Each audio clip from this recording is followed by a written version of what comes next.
comment from the news media in a way that challenges the role of the Fourth Estate. Jami-Lee Ross. Let the question be now put.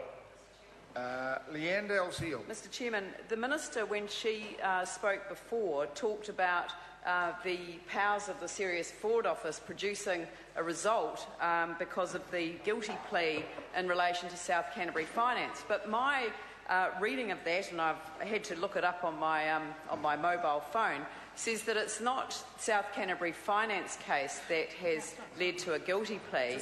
It has an impact on the South Canterbury Finance case, in that the director of a company called Data South Group, Data South, he pleaded guilty to charges brought by the Serious Fraud Office in relation to a $103 million fraud involving a Ponzi-style scheme. It had an impact of about $23 million on South Canterbury Finance. So, but the point that we were making is that the pursuit of National Business Review by the Serious Fraud Office for the production of evidence that they had was in relation to the South Canterbury Finance allegations of fraud. So that hasn't produced any guilty pleas. There is obviously a lot of water to go under the bridge yet on that particular issue.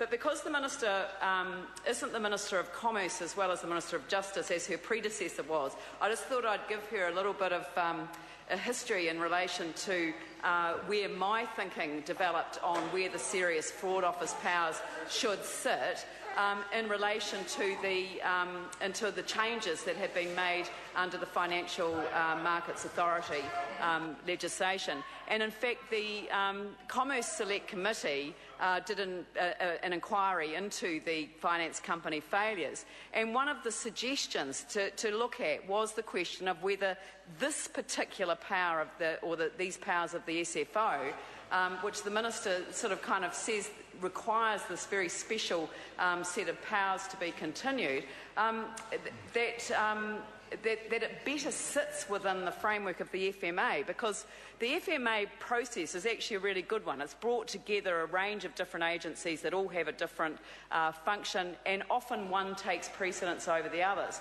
But by not bringing the Serious Fraud Office function into that, one, the FMA is deprived really of the enormous investigative background and ability that the SFO function would bring to their agency and would give it real teeth.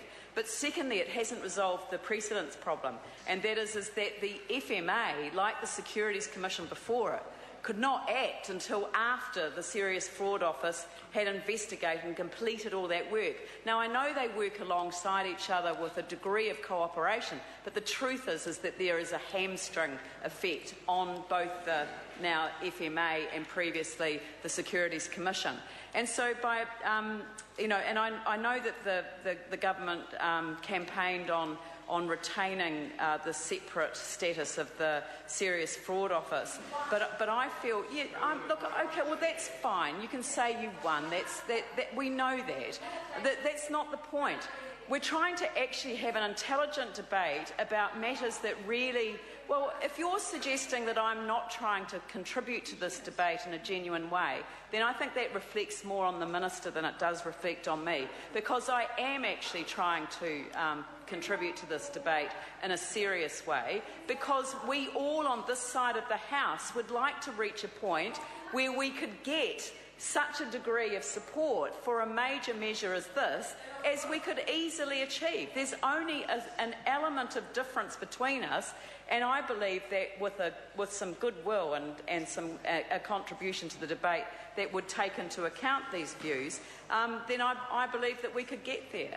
And it's not unreasonable for us to use the committee stages of the debate in the House to actually try and persuade the government to finally reach that point of view. And I have stood in this House with a Minister of Justice from that side of the House and pleaded a case on a particular matter, and the Minister of Justice has listened and overnight had his officials draft the instructions, and the amendment still stands today, and the record will show this, except that in those days the committee stages weren't included in the Hansard recordings. They only had the votes on them, but the record speaks for itself, and the amendments that we achieved in the births, deaths and registration bill all those years ago when I was a brand new Member of Parliament, and it was the Right Honourable Doug Graham who was sitting in the chair as the Minister does today.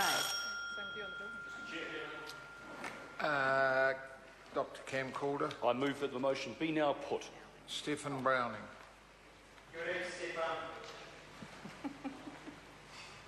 Mr. Chair.